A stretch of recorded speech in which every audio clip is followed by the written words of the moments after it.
हरे कृष्णा। स्वागत है आपका मेरे चैनल श्री हरि कान्हा में। तो आज की वीडियो में हम जानेंगे कि ठाकुर जी की यानी कि लड्डू गोपाल की सेवा किस तरह से की जाए और सेवा करने के क्या क्या नियम हैं। आजकल आपने देखा होगा कि लोग एक दूसरे की देखा देखी में भगवान के विग्रह घर में ले तो आते हैं, लेकिन वो उस तरह से उनकी सेवा नहीं कर पाते हैं जिस प्रकार शास्त्रों में वर्णित है।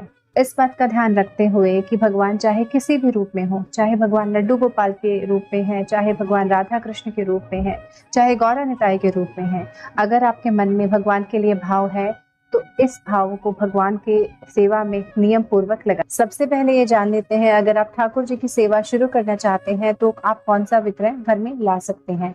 तो श्रीमद् भागवतम के अनुसार भगवान कहते हैं, मैं 8 रूप में 8 प्रकार में प्रकट होता हूँ। पत्थर, लकड़ी, धातु, मिट्टी, रंग, बालू, मनमेय, रत्न में। तो ये सभी विग्रह स्वरूप प्रमाणित है श्रीमद् भागवतम के अनुसार, और इन्हीं सभी स्वरूपों में भगवान अवतरित होते हैं। इन सभी विग्रह स्वरूपों को भी 2 भागों में विभाजित किया जा सकता है। एक तो है प्राण प्रतिष्ठित विग्रह, दूसरा जिनकी प्राण प्रतिष्ठा नहीं की गई है। प्राण प्रतिष्ठित विग्रह सेवा काफी कठिन है, इसमें काफी सारे नियम है और इनमें काफी सारे सेवा अपराध हमसे बन जाते हैं। तो हम इस वीडियो में आज बात करते हैं बिना प्राण प्रतिष्ठा किए गए विग्रह की, जो आमतौर पर सभी लोग किसी भी धाम से अपने घर में ले आते हैं। सबसे पहले जब भी हम ठाकुर जी को घर में लेकर आए तो उनसे अपना संबंध स्थापित करें। संबंध आप कोई भी बना सकते हैं, जिस तरह से आप उन्हें बेटे के रूप में प्यार कर सकते हैं, उन्हें आप दोस्त के रूप में प्यार कर सकते हैं, उन्हें आप भाई बना सकते हैं। कोई भी संबंध जो उनको देखकर आपके मन में उत्पन्न होता हो।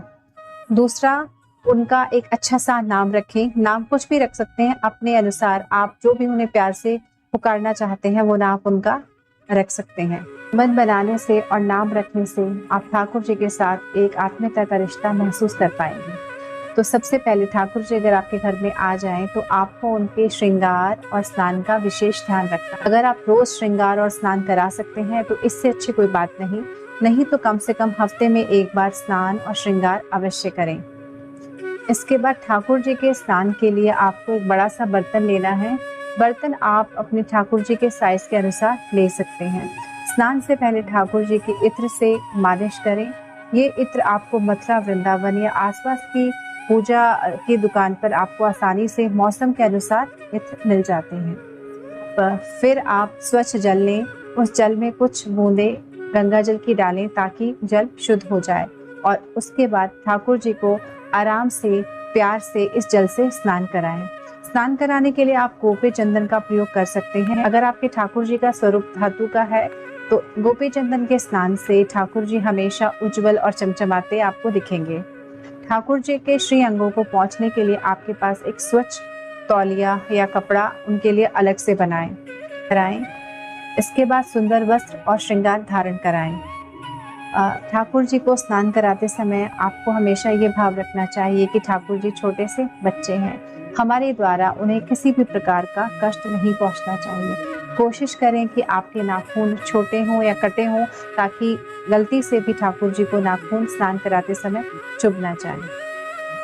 काफी दुख की बात है कि कुछ ऐसे लोग भी होते हैं जो ठाकुर जी को पीताम्बरी से रगड़ रगड़ के स्नान कराते हैं।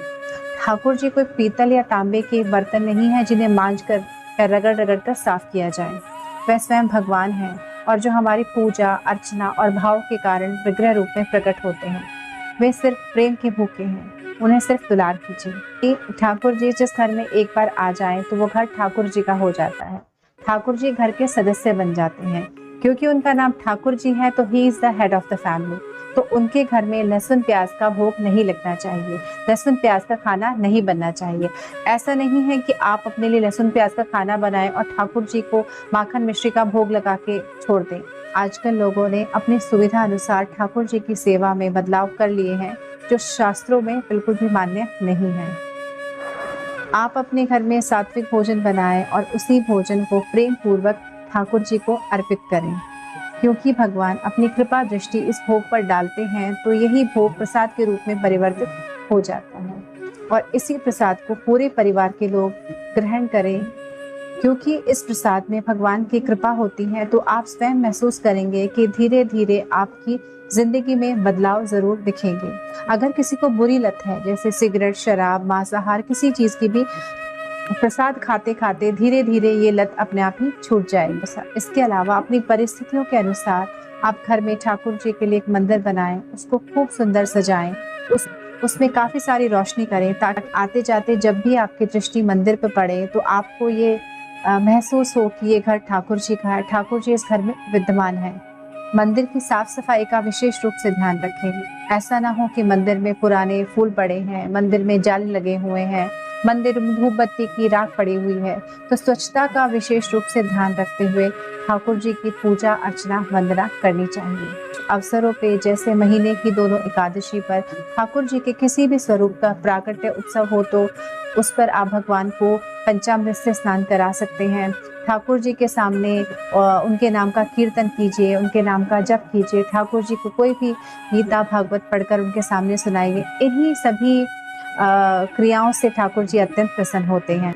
सबसे ज्यादा महत्वपूर्ण चीज ठाकुर जी की सेवा के लिए जो मैं आपको बताने वाली हूँ, जब भी कभी आप घर से बाहर जाएं, जब ठाकुर जी घर में अकेले हैं, तब ठाकुर जी को आप शयन में देकर जाएं या उन्हें आप सुला दें।